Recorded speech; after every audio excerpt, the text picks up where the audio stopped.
এই মুহূর্তে নজর রাখতে হচ্ছে সাগরদিঘিতে আবারও ভয়াবহ পথ দুর্ঘটনা। সাগরদিঘি ব্লকের গরুরহাট সংলগ্ন এলাকায় মোটরসাইকেলের সঙ্গে চার চাকার মুখোমুখি সংঘর্ষে গুরুতরভাবে জখম মোটরসাইকেল আরোহী।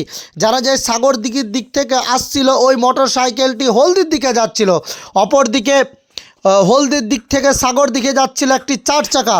তখনই মুখোমুখি সংঘর্ষ ঘটে।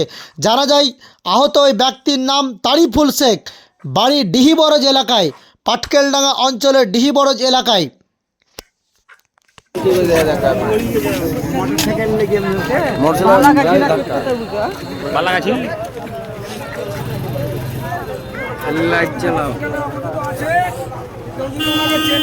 WB58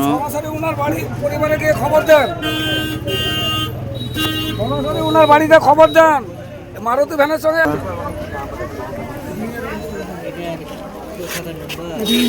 Baharampur number